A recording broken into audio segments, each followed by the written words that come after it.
Muhammadin wassalatu wassalam ala asyrafil anbiya wal mursalin sayyidina wa maulana Muhammadin wa ala alihi wa sahbihi ajma'in. Subhanaka la ilma lana illa ma 'allamtana innaka antal alimul hakim. Rabbi shrah li sadri wa yassir li amri wahlul 'uqdatan min lisani yafqahu qawli, amma ba'd. Alhamdulillah, kita kembali berada di kajian kita di kitab Nasaih Ad-Diniyah. Dan seperti biasanya, sebelum kita mulai, kita akan baca bersama-sama niat belajar dengan harapan mudah-mudahan ilmu kita menjadi ilmu yang bermanfaat. Dan karena pembahasannya mengenai perzinahan, kita minta kepada Allah SWT semoga ilmunya menjadi penghalang kita dari melakukan perbuatan dosa besar zina dan juga yang mendekatinya, serta menjadi penghalang bagi seluruh keluarga kita dari perzinahan dan dari apa-apa yang mendekati perzinahan. Kita baca niat belajar bersama-sama. Bismillahirrahmanirrahim. Nawaitu ta'allum at-ta'lim wan nafa wal intifa' wal muzaqah wal tadhkir wal ifadah wal istifadah wal hifza 'ala tamassuk bi kitabillah sunnati Rasulillah sallallahu alaihi wa alihi wasallam wa du'a al-huda wa dilalata 'alal khair ibtigha'a mardatihi wa qurbihi wa thawabih wa husnil khatimah ma'al lutfi wal afiyah wa salahil aqibah bi rahmatika ya arhamar rahimin. La hadratin Nabi Muhammad sallallahu alaihi wasallam wa alihi washabihi wa azwajihi wa dzurriyyatihi wa ahli baitihi wasallam min jami'il anbiya wal mursalin wa qawmi ajma'in. Wa nasusanna sayyidina Muhajirin Muhammad bin Isa fakal muqaddam Muhammad bin Ali bin Abi Sayyidina Abdullah bin Abu Bakar al-Aidarus fakhril wujud Syekh Abu Bakar bin Salim wa usuli mafruḍ wa sahib ratib Abdullah bin al-Haddad Ahmad bin Zain al-Habsyi Habib Ali bin Muhammad al-Habsyi ثم إلى الإمام الغزالي محمد بن محمد الغزالي أتوسس إلى أرواح أربعة الأئمة المجتهدين ومقلدين في الدين علماء عاملين فقهاء المحدثين والقرآن مفسرين سادات الصوفية المحققين أجمعين أن الله يغفر لهم ويرحمهم ويعلي درجاتهم في الجنة وينفعنا ببركاتهم وأسرارهم وأنوارهم وعلومهم ونفحاتهم في الدين والدنيا والآخرة. الفاتحة.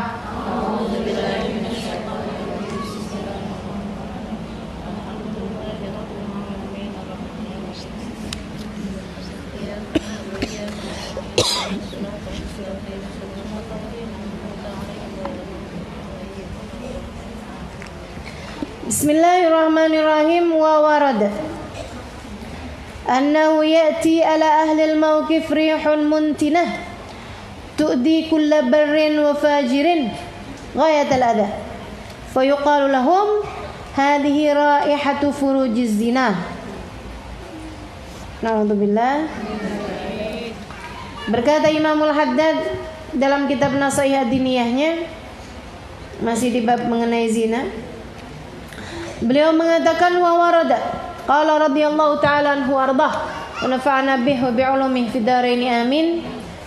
Wa warada, dan datang keterangan bahwasanya ya'ti datang ala ahlil mauqif kepada orang-orang yang berada di padang mahsyar di hari akhirat nanti, rihun muntinah, bau yang sangat busuk. Tu'di kulla barrin, bau busuk tersebut mengganggu kepada semua orang yang berada di padang mahsyar, baik itu barrin orang baik, wa fajirin ataupun orang fajir, orang fasik, orang yang enggak baik. Di akhirat nanti bau tersebut akan mengganggu siapapun yang sedang berada di padang mahsyar itu. Ghayatul adha, dengan gangguan yang sangat mengganggu, dengan gangguan yang sangat besar, sangat parah. Fayuqalu lahum, kemudian disampaikan kepada mereka bau busuk itu berasal dari mana. Hadhihi raihat furujuzuna, ini adalah bau dari farji-farji orang yang berzina. Naudzubillah. Wa fil hadis sahih, dan disebutkan dalam hadis sahih, annahu sallallahu alaihi wasallam ra'a zunah wa zawani fi mithli tanur, bahwasanya Nabi Muhammad alaihi wasallam melihat para pezina dan laki-laki yang berzina fi mithli tanur, pada semacam tanur. Tanur itu tempat masak, kayak kompornya orang Arab tuh, kayak tong. Itu tanur namanya. Ya'tihim lahabun nar min asfalih, datang kepada mereka lahapan api min asfali, dari arah bawahnya. Fayasihun, membuat mereka semuanya berteriak. Jadi mereka ditaruh di kayak tong panas, di bawahnya ada api yang menyambar sampai mereka kemudian berteriak-teriak. Fayasihun, mereka kemudian berteriak. Wayartafi'un, dan mereka mengeraskan teriakannya. Wadzalika min anwa' ta'dzibillah iyahum fil barzah, dan ini adalah salah satu dari jenis-jenis siksaan Allah Subhanahu wa taala kepada para pezina fil barzah, di alam barzah. Jadi bukan di akhirat ini ya, di alam barzah. Mana alam barzah? Alam kubur. Di alam kubur kayak begitu, di padang mahsyar kayak begitu, di neraka apalagi. Bahkan seperti yang pernah saya sampaikan juga, bahwa andai dosanya udah terampuni, dengan banyaknya sudah disiksa gitu ya, udah habis nih, selesai, dan karena mereka matinya bawa iman, jadi masuk surga, akan menjadi orang yang masuk surga dengan menundukkan kepala. Tidak ada orang masuk surga dengan menundukkan kepala illa ashabuz zina, kecuali orang yang berzina. Sampai masuk surga aja tetap bawa aib, teman-teman sekalian. Sampai masuk surga aja tetap bawa celak, tetap bawa rasa malu. Mudah-mudahan Allah selamatkan kita, seluruh keluarga kita. Amin ya rabbal alamin. Wa qala Allah Ta'ala fi dzikri ihlaki qaumi Lut, dan Allah Subhanahu wa taala bercerita mengenai pengadaban atau penghancuran kaumnya Nabi Lut. Hina amilu bil fahisyah, ketika mereka mengerjakan sesuatu yang menjijikkan, yaitu pekerjaan luti, LGBT sekarang ya. Wa asarru 'alaiha, dan mereka berketerusan mengerjakan pekerjaan tersebut. Allah cerita tentang siksanya di dunia nih, belum akhirat. Falamma jaa amruna ja'alna 'aliyaha safilaha, ketika telah datang keputusan kami untuk menyiksa mereka, ja'alna 'aliyaha safilaha, kami menjadikan bumi yang di bawah menjadi di atas mereka, digulung sama tanah, digulung sama bumi. Jadi sekalian, yang kemarin aja di Palu kayak gitu nyereminnya. Teman saya cerita, dia turun dia punya pondok pesantren di atas gunung. Dia turun lari, dan itu dia noleh ke belakang, tanahnya udah retak. Dia bilang, ya Allah, nggak ngebayangin ada kepanikan kayak begitu sebelum datang kiamat. Saya kayak udah kiamat gitu, dia bilang. Dia lari noleh ke belakang, udah pecah tanahnya. Dia lari lagi, noleh lagi ke belakang, pecah tanahnya. Ya Allah, serem benar. Ini Allah cerita ketika menghancurkan kaumnya Nabi Lut. Kata Allah, kami jadikan bumi yang semula di bawah mereka menjadi di atas mereka, digulung sama tanah. Wa amtarna 'alaiha hijaratan min sijilin mamdud, dan kami turunkan hujan api dari arah langit. Min sijil, api tersebut hujan batu, min sijilin, dari neraka sijil, mandud, yang sudah dipanaskan. Musawwamatan 'inda rabbik wa ma hiya minadh-dhalimin biba'id, ini adalah merupakan siksaan dari Allah Subhanahu wa taala, Dan yang demikian bukanlah hal yang jauh bagi orang-orang yang zalim. Ngeri ya. Sesuatu hal yang menjijikkan seperti itu dengan adab seperti itu. Kenapa Allah bikin sampai adabnya ngeri banget gitu? Dunia ngeri, di kuburan ngeri gitu kan, di akhirat ngeri. Karena orang dunia menjadikan zina sebagai sesuatu yang indah. Betul nggak? Iya. Betul nggak? Orang menjadikan zina itu sebagai sesuatu yang indah gitu. Kayaknya tuh kan kayak yang naksir, iya kan ya? Kayak yang bermula dari pandangan mata, kemudian mulai tuh kebayang-bayang, mulai tuh akhirnya kemudian sering berhubungan, sering teleponan, kayaknya hati hangat, kayaknya menyenangkan, kayaknya sesuatu hal yang indah gitu loh. Belum lagi kalau kita dengar lagu-lagu orang-orang zaman-zaman sekarang, kan begitu kan? Urus-urusannya kan urusan-urusan percintaan gitu.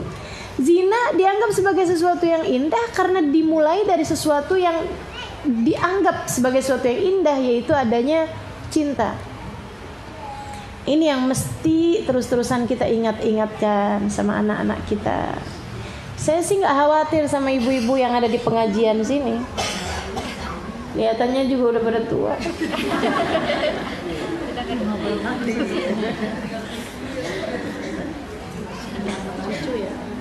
Iya, yang belum tua, yang masih muda juga saya nggak khawatir. Insya Allah, mudah-mudahan takwa menjadi penghalangmu dari mengerjakan perbuatan dosa. Karena ilmu ini kan cahaya. Cahaya esok atau lusa akan mencegahmu dari mengerjakan dosa-dosa besar. Insya Allah. Saya yakin itu. Kumpul sama orang baik-baik, masa sih nggak baik-baik juga? Betul nggak? Iya benar. Cuman masalahnya yang saya khawatirkan anak-anakmu tuh, yang saya khawatirkan adik-adikmu tuh, yang saya khawatirkan keluargamu, bahkan bu yang sudah nenek-nenek nih, yang saya khawatirkan cucu-cucumu. Ya Allah, zaman ke depan bukan jadi tambah mudah. Zaman ke depan jagain orang bukan jadi tambah gampang, tambah semakin susah. Ibu-ibu sekalian yang saya muliakan, buka TV yang namanya acara-acaranya perempuan-perempuan seksi, kan begitu ya? Pakaian-pakaian yang kayak begituan. Belum lagi kayaknya tuh ya, dulu tuh yang namanya orang pacaran tuh orang-orang di kantor tuh. Habis itu turun ke anak-anak kuliahan, film-film tentang pacaran. Lama-lama turun lagi ke anak-anak SMA, kan begitu? Habis itu turun lagi anak-anak SMP. Sekarang SD itu loh. TK katanya ini. Saya belum ngikutin nih kalau yang TK. TK udah mulai juga.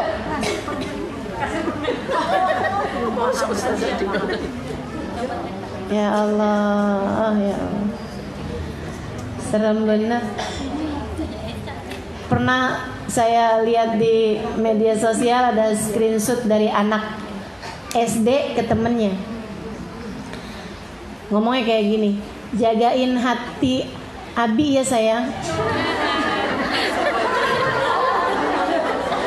Ini segala manggilnya Abi Umi gitu. Innalillahi wa inna ilaihi raji'un. Ngeri bener. Ya Allah, ya Allah. Mudah-mudahan selamatin. Mudah-mudahan diselamatin. Sampai selain doa tuh udah apa gitu ya, ikhtiar yang benar-benar bisa. Kita nggak bolehin keluar rumah, nggak mungkin. Kita mau nggak kasih handphone misalnya di saat dia umur SMP, SMA, malah kita khawatir nantinya akhirnya malah justru jadi kayak per-peran diteken, begitu dilepas mental gitu. Oke, diapain nih? Dididik. Seberapa mampu juga kita ngedidik di tengah arus yang bertentangan yang begitu kuatnya di luaran sana. Udah, gimana? Disekolahin, sekolahnya malah ngajarin yang begitu, teman-teman saya sekalian. Ya Allah, sampai saya pernah dengar keluhan dari seorang guru di sekolah boarding school, Islamic boarding school. Dia kepala sekolahnya. Dia bilang, kita nih ustazah berusaha setengah mati biar bikin anak-anak itu jangan sampai pacaran. Udah benar-benar kita ajarin bahayanya, ininya segala macam, sampai kita kasih hukuman. Ketahuan pacaran, hukumannya dikeluarin dari sekolah, nggak pakai basa-basi, nggak pakai ini deh, toleransi. Dia bilang, ada ibunya yang datang ke sekolah. Ibunya ngomong kayak begini, Bu Guru, saya khawatir loh sama anak saya. Kenapa? Saya bilang, dia tuh umurnya sekarang ini udah 17 tahun, tapi masa dia belum punya pacar? Gimana coba ustazah? Kita setengah mati bikin anak-anaknya biar jangan pacaran, orang tuanya malah nyuruh gitu anak-anaknya. Masa sih nak, kamu belum punya pacar nak? Ya ampun, kamu gak laku gitu nak. Mama aja udah pacaran lagi zaman umur berapa nak? Ya Allah. Dan Bu, zaman ibu kecil dulu kalau pacaran ngapain coba? Zaman sekarang ngeri. Zaman sekarang tuh orang pacaran check in hotel. Kalau udah kayak begitu, ya ampun, mau percaya sama setan yang menjadi ketiganya? Kan gak berduaan orang laki-laki dengan perempuan, kecuali yang ketiganya adalah setan. Seram teman-teman sekalian. Saya ada baca satu cerita kisah nyata dari negeri yang lain sih ya, tapi bukan di negeri yang bebas kayak Amerika atau apa gitu, Muslim bahkan. Jadi ceritanya gini, ada sepasang suami istri tinggal di kota. Si suami ini punya adik, suaminya punya adik. Adiknya mau lanjut kuliah di kota, mereka asalnya orang desa gitu ya. Jadi ceritanya nih, si adik nih kemudian mau kuliah di kota. Dia pikir daripada dia ngekos, daripada dia tinggal tempat lain gak jelas, mendingan tinggal sama abangnya dong, laki-laki nih ya. Jadi si yang suami nih, si abang nih, yang juga adalah seorang suami, ditelepon sama orang tuanya, sama abah ibunya dia. Dibilangin, kesian tuh adik kamu tuh, dia mau kuliah, udah diterima di kota, udah tinggal sama kamu aja, daripada dia susah-susah nanti ini lagi itu lagi. Akhirnya dia bilang, ya udah deh mah, nggak apa-apa, silakan. Dia ngomong sama istrinya, gimana? Menurut istrinya, jangan dong bang, gitu kan namanya menghindar dari fitnah gini gitu. Udahlah saya ini kok gitu kan, daripada biaya lagi nanti kalau nyari kos-kosan, belum tentu juga, kesian orang tua saya juga, kesian adik saya juga. Udah nggak apa-apa ya. Akhirnya nggak apa-apa, tinggallah mereka bersama-sama bertahun-tahun sampai udah S1 selesai, S2 pula di sana. Teman-teman saya sekalian, punya anak 2 nih, suami istri nih. Satu hari si suami ini kisah nyata nih ya, dia nih si suami nih satu hari diminta tolongin sama istrinya buat beliin susu anaknya gitu ya. Jadi dia jalan, udah malam-malam tuh dia jalan. Subhanallah, pas dia lagi nyebrang tabrakan sama orang, ketabrak mobil gitu kan. Dia kemudian pingsan, dibawa sama si yang nabrak ini. Yang nabrak ini ternyata adalah seorang dokter gitu kan. Ditaruhkanlah dia di rumah sakit ini apa, habis itu sembuhin, pulang dia, udah nggak ada masalah. Beberapa hari kemudian dia ditelepon lagi sama orang yang nabrak itu. Dia bilang, saya harus ketemu sama bapak gitu kan. Ketemuanlah mereka gitu kan. Pak, saya meminta maaf kemarin atas kejadian kemarin gini gitu segala macam gitu. Oh iya, cuman saya penasaran banget, maafkan saya kalau sepertinya terdengar lancang. Dia bilang, kenapa? Saya waktu itu ngelihat bapak itu bawa botol susu. Itu buat siapa? Buat anak saya, dia bilang. Anak bapak beneran. Iya, anak saya. Kenapa soalnya, Pak? Dia bilang karena kemarin kan bapak sempat terluka ini kurangan darah kan, harus transfusi itu. Bapak itu di darah bapak itu ada satu penyakit, dan penyakit itu dikasih tahu penyakitnya apa gitu kan, saya nggak terlalu ingat. Tapi penyakit itu tidak memungkinkan bapak untuk punya anak. Penyakit itu membuat bapak mandul. Bapak nggak mungkin, ada kelainan di genetik bapak, maksudnya di darah bapak itu, bapak nggak mungkin punya anak. Kaget setengah mati punya anak 2. Teman-teman sekalian, diperiksain DNA. Memang udah penasaran banget. Ternyata anak itu anak adiknya.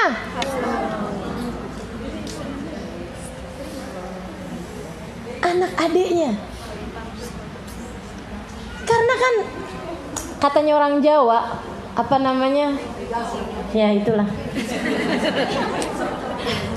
Saya jangan suruh bawain pepatah Jawa. Nggak apal-apal. Apa Kak? Witing Trisno Jalaran Soko Kulino. Nggak enak banget ya saya nyebutnya. Jadi adanya rasa cinta disebabkan karena kebiasaan. Sering ketemu, suami kerja di luar, di rumah berduaan, ama ipar, teman-teman sedikit sekalian. Tapi sabda Nabi Muhammad selalu benar, enggak berduaan laki-laki dan perempuan kecuali yang ketiganya adalah setan. Udah kayak begitu gimana coba? Makanya udah lebih baik apa-apaan, hati-hati, jagain. Sebab-sebab terjadinya fitnah, hindarin. Jangan percaya sama diri sendiri. Saya orang bertakwa, nggak bakalan kenapa-napa. Siapa bilang? Setan sangat profesional mengganggu hamba-hambanya. Satu hari saya ditelepon sama seorang perempuan. Dia bilang, Ustazah, saya takut Ustazah. Saya berani cerita ini karena saya bahkan nggak tahu siapa dia, gitu ya. Saya nggak tahu orang ini siapa. Dan jadinya bukan buka aib, saya cuman mau inti ceritanya tuh ada pembelajaran buat kita sekalian, teman-teman saya sekalian. Dia bilang dia ini punya suami selingkuh. Dia capek ngadepinnya gitu, suaminya udah selingkuh mulu gitu. Dia sampai berasa kesepian, kayak nikah tapi kayak nggak punya suami. Dalam status pernikahan tapi selalu ditinggal sama suaminya. Suaminya kayak ngerasanya suaminya nggak cinta sama dia. Kalaupun ketemu juga berantem mulu, gini gitu segala macem. Dia punya anak perempuan. Anaknya ini kemudian punya guru ngaji. Ada seorang anak pesantren, lulusan pesantren, datang ke rumah dia buat ngajar ngaji. Sekali, 2 kali, 3 kali, 4 kali, 5 kali. Entah keberapa kali gitu kan. Lama-lama kan jadi tambah deket, saling tegur, sapa. Satu hari mungkin ngelihat dia matanya sembab, dia nanya, kenapa Bu? Dia cerita. Lama-lama jadi tempat curhat. Lama-lama itu dia setan. Si perempuan ini berjilbab, biasa hadir majelis, bukan orang gak soleh, perempuan solehah. Laki-laki ini guru ngaji, lulusan pesantren, orang soleh, teman-teman saya sekalian. Yang gak soleh, setan. Yang ketiganya itu loh, kamu jangan bawa dia masuk. Jangan bawa dia masuk si setan ini.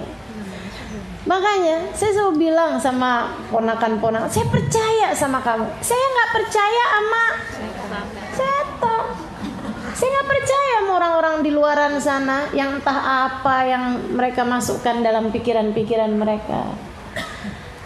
Kita percaya sama suami kita gak percaya sama setan. Gitu kan. Dan teman-teman sekalian, saya percaya kepadamu. Kamu orang majelis, saya percaya.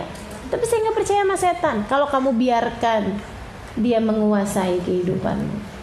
Makanya kalau ada adik-adik nih yang belum pada nikah, terus punya pacar, dek, gak ada baik-baiknya, gak ada bagus-bagusnya. Meskipun laki-laki itu soleh sekalipun, saya tahu kamu solehah, laki-laki itu soleh, yang nggak soleh, dah, tuh, setan nggak ada yang soleh, setan ini punya pengalaman kerja ribuan tahun.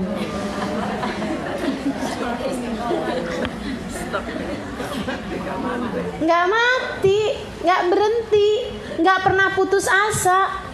Ganggu kamu nggak pernah putus asa, nggak berhasil dari sini masuk dari sini, nggak berhasil dari sini masuk dari sini. Aduh ya Allah, ya Allah.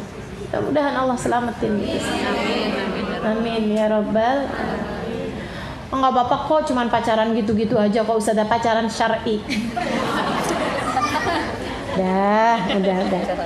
Nggak pakai ada pacaran syar'i, nggak ada ceritanya. Sama aja kayak saya memakan babi tapi halal. Nggak ada ceritanya babi halal. Gimana ceritanya babi halal? Babinya disunat. Babinya matinya syahid. Nggak mau babinya apa juga ya. Namanya babi haram. Ini namanya pacaran teman-teman sekalian. Udah haram. Ustazah saya nggak pacaran, saya ta'aruf. Apa tuh ta'aruf? Ta'aruf Ustazah, PDKT mau nikah gitu Ustazah. Serius sekalian, dalam urusan pernikahan itu ya, dalam urusan pernikahan enggak diperlukan adanya jalan bareng, ketemuan, ngobrol-ngobrol sebagai awal dari pernikahan, enggak ada. Wah Ustazah kalau kayak gitu kayak beli kucing dalam karung. Enggak gitu juga ya. Boleh ngelihat, apa yang boleh dilihat? Muka sama tangan doang. Muka biar tahu mukanya, kan gitu ya? Karena kan kita mau ngadepin muka dia kan. Bukan sebulan 2 bulan, bukan seminggu 2 minggu. Kita harapkan ngadepin muka dia seumur hidup. Nah kamu mesti lihat dulu, sanggup gak nih ngadepin mukanya seumur hidup nih orang ini, gitu loh. Kemudian boleh lihat tangannya, karena tuh katanya tangan menunjukkan kulitnya dia, kulit sebadan. Segitu doang yang dibolehin, tanpa menyentuh, tanpa meraba, apalagi ya Allah. Gitu teman-teman sekalian. Serem bener, ngeri dah pokoknya, ngeri urusan perzinaan ini, ngeri. Ya, kadang-kadang ya itu tadi, orang baik-baik gitu. Setannya nggak baik. Mudah-mudahan Allah selamatkan semua insyaallah. Amin ya Rabbal alamin. Qila fi ba'd tafasir, disampaikan pada sebagian tafsir-tafsir. Wa ma hiya biba'idin minadh-dhalimin, hal yang demikian ini yaitu azab, adanya azab ini adalah bukan perkara yang jauh minadh-dhalimin, dari orang-orang yang zalim, alladzina ya'maluna bi'amalihim, yang dia melakukan pekerjaan yang sama dengan yang dikerjakan sama kaum Lut, baik perzinaan dengan lawan jenis ataupun perzinaan dengan sesama jenis. Ini adalah perkara yang dimurka oleh Allah Subhanahu wa taala, yang membuat Allah kemudian akan memberikan azab kepada mereka dari dunia sebelum kelak di hari akhirat nanti. Na'udzubillah min dzalik. Wa balaghana anna rajulaini kana ya'malani hadhihi al-fahishati al-khabitha fi bait wa min fawqi saqfihi حجر من الحجارة الذي أرسلت على قوم لوط فخرق الحجر السقف ووقع عليهما فأهلكهما فبلغ ذلك بعد السلف فقال صدق الله وما هي من الظالمين ببعيد. Saya pernah dengar cerita, kata siapa nih? Kata Imamul Haddad yang nulis kitab ini. Imamul Haddad bilang, saya pernah dengar cerita, ada 2 orang laki-laki, dia ngerjain pekerjaannya kaumnya Nabi Lut, homoseksual ya, dalam sebuah rumah. Dan tiba-tiba min fauqi saqfih, dari arah atapnya rumah tersebut datanglah batu yang dulu diturunkan Allah kepada kaumnya Nabi Lut. Turun hujan batu yang datang dari kaumnya Nabi Lut, yaitu batu min sijilin mamdud, dari sijil, dari neraka sijil. Batu dari neraka diturunin ke bumi, gimana enggak? Fakharakal hajar as-saqaf, maka batu itu kemudian membakar atapnya, wa waqa alaihima, kemudian menjatuhi kedua orang tersebut, fa ahlakahuma, dan menghancurkan keduanya. Fa balagha dzalika ba'da salaf, maka cerita ini sampai kepada sebagian ulama, pada seorang ulama. Beliau kemudian, ulama itu mengatakan, sadaqallah, benar apa yang disampaikan oleh Allah Subhanahu wa taala, wa ma hiya minadh-dhalimina biba'id, bahwa adab yang seperti ini tidaklah jauh bagi orang-orang yang melakukan dosa-dosa seperti mereka juga, bagi orang-orang yang zalim yang melakukan dosa yang sama dengan mereka.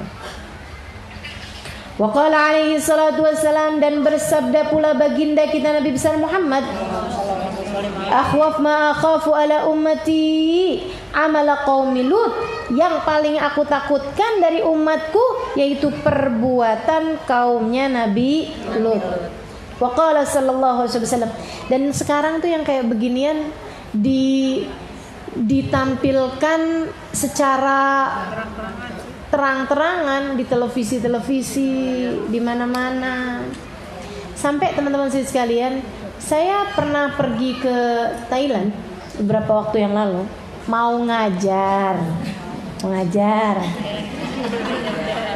Saya jalan ke sana, ada undangan di daerah Patani, ya, sama daerah-daerah sekitar situlah. Saya ngisi kajian di sana. Terakhir saya ngisi kajian di Bangkok, di kedutaan Indonesia, ya, kedubesnya ya di sana. Itu teman-teman saya sekalian, saya jalan-jalan juga akhirnya kan, mau beli-beli gitu kan. Itu saya nggak bisa bedain yang mana perempuan beneran, yang mana yang bukan. Sampai teman saya bilang, Ustazah nggak bisa bedain. Gini nih Ustazah, kalau Ustazah ngelihat perempuan cantiknya banget, berarti dia laki-laki. Kok kalau Ustazah lihat nih ya, perempuan tapi kulitnya mulus banget, mulusnya banget, itu berarti dia laki-laki. Dan itu teman-teman saya sekalian, mereka itu nggak main-main loh operasinya, sampai operasi ngikir kulit kepala, ngikir tulang tengkorak. Karena laki-laki sama perempuan kan beda nih kepalanya nih. Kalau perempuan kan lebih kotak ya, lebih lonjong. Kalau laki-laki kan lebih kotak kepalanya. Ini kayaknya nanti pulang-pulang ingatin kepala, periksa kepalanya suaminya, periksa. Nah, beda kepala. Saya juga baru gitu loh, baru tahu juga. Jadi mereka itu operasi sampai ke tengkorak kepalanya dikikir. Tengkorak kepalanya tuh diinin gitu, yang bagian kayak agak kotak gitu dikikir. Jadi bentuknya jadi lebih lonjong gitu kepala. Dan nggak main-main itu dioperasi. Itunya dioperasi. Semuanya gitu. Jadi sungguh-sungguh beneran. Yang kurang cuman bikin rahim doang. Semuanya dia bikin, termasuk mohon maaf payudara, termasuk kulit. Itu mulus-mulusnya, kita nggak ada apa-apanya. Kalah cantik dari mereka. Jadilah saya tuh ngeliatin tuh saja. No, dia laki-laki dong saja. Kok bisa sih sampai saya samperin? Cakep banget teman-teman sekalian, cakepnya tuh banget. Hidungnya mancung, bibirnya merah, kulitnya gitu, rambutnya bergerai. Pokoknya dah, ya Allah, untung saya nggak tinggal di negara yang kayak begitu. Kalau enggak, saya mungkin salaman sama mereka dan saya nggak tahu kalau itu batalin wudu. Saya kirain cewek. Ya Allah, teman-teman sekalian. Dan itu udah mulai merambah nih. Dari sana masuk ke Malaysia gitu kan, masuk ke Indonesia. Ini udah mulai banyak sekarang. Dulu mah kita nggak tahu gitu. Amalan kaum Nabi Lut ini teman-teman sekalian. Ya Allah, mudah-mudahan diselamatin. Anak-anak kita mudah-mudahan diselamatin. Amin amin ya rabbal alamin. Katanya gitu kan, mau cari cewek 30-an, mau cari laki-laki yang ganteng. Ya kebanyakan mereka udah pada kawin. Atau yang gantengnya nggak mau main cantik, maunya main ganteng juga.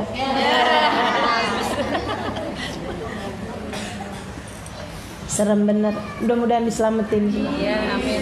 Umat Islam ini ya. Amin ya rabbal alamin. Akhwaf ma akhaf ala ummati, kata Nabi Muhammad. Yang paling menakutkan, yang aku takutkan dari umat saya adalah pekerjaannya kaumnya Nabi Lut. Gak ada yang bisa kita lakukan kecuali doa.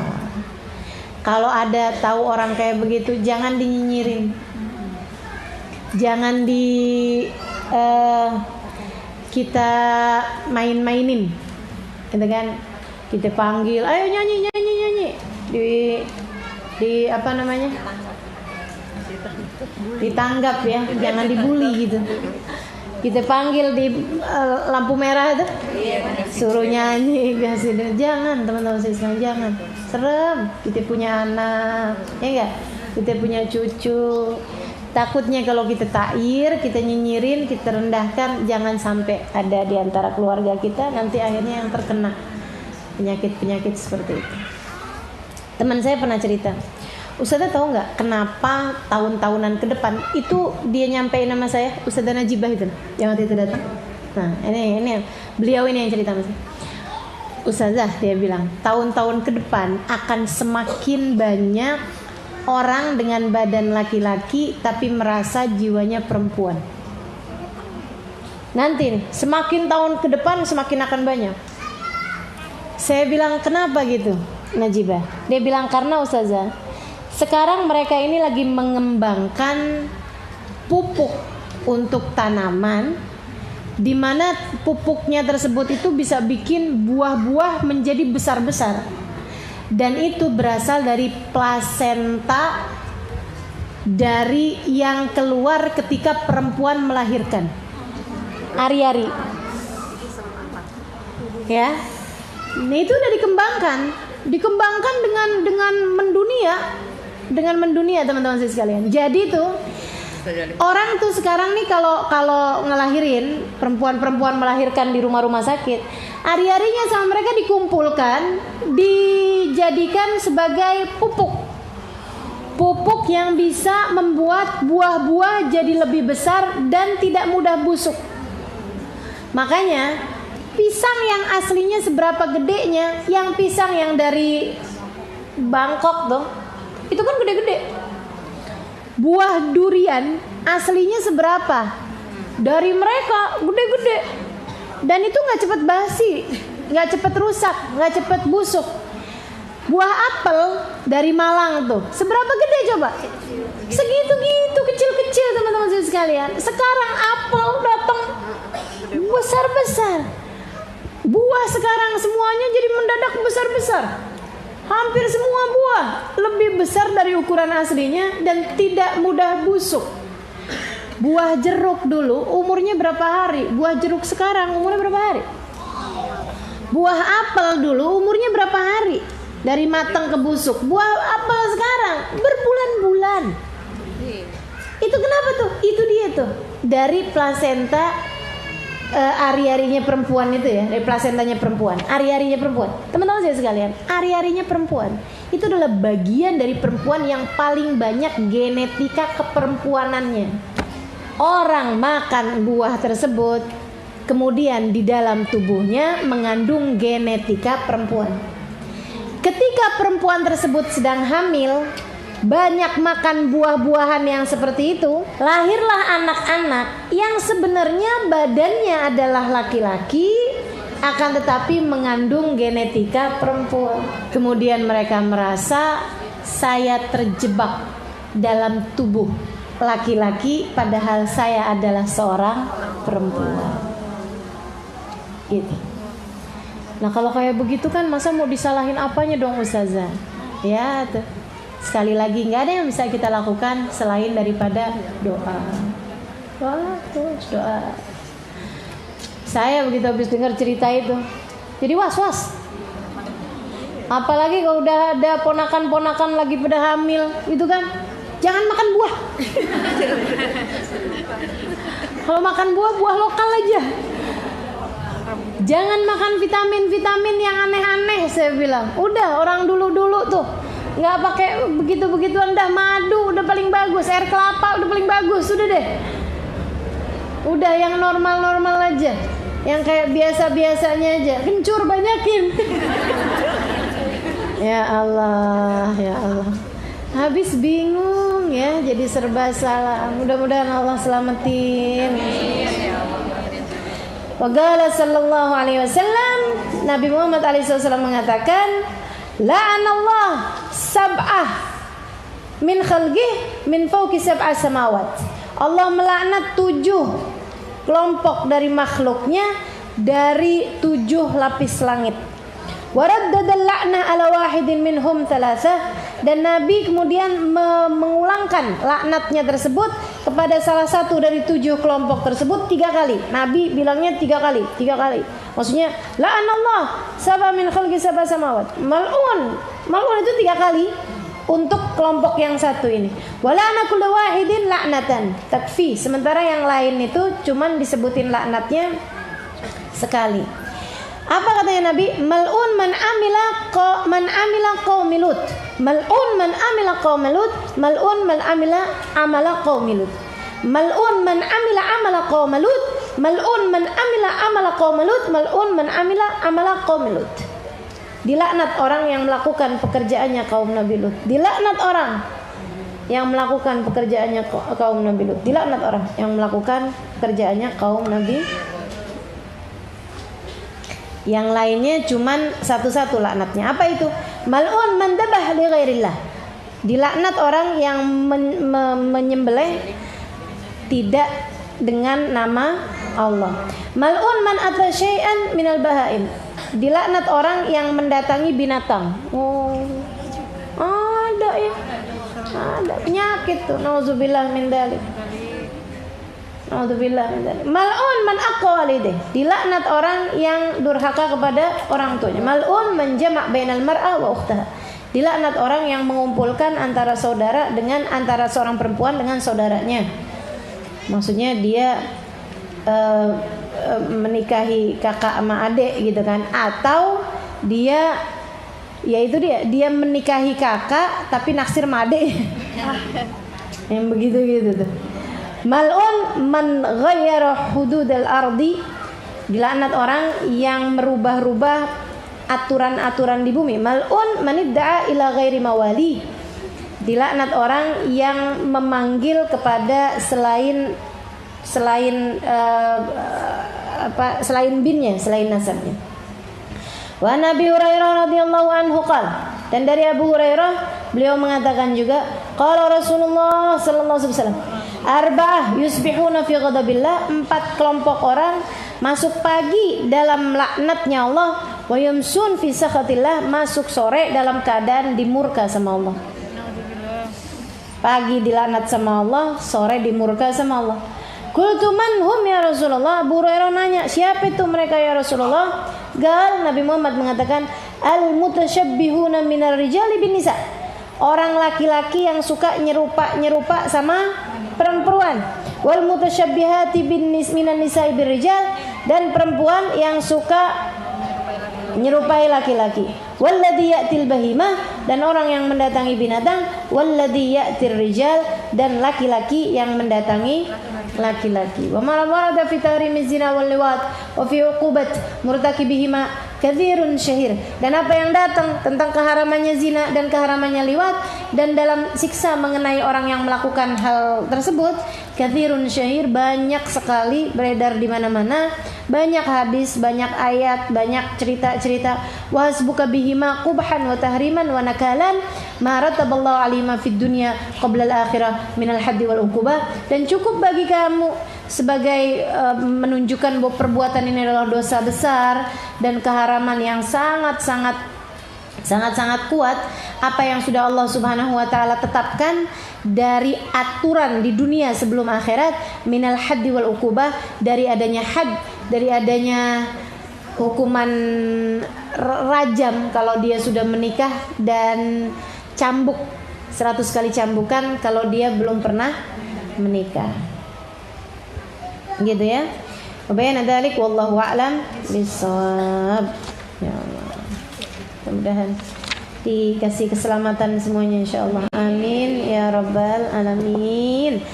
Al-Fatihah biniyati annallaha yuba'idna minaz zina minal liwat wa min kulli ma harramallahu ta'ala minnana wa min jami'i ahalina wa garabatina ila yaumil qiyamah ila hadratin nabi. Al-Fatihah. Ar-Rahmanir-Rahim maliki yaumiddin. Iyyaka na'budu wa iyyaka nasta'in ihdinas siratal mustaqim siratal ladzina an'amta 'alaihim ghairil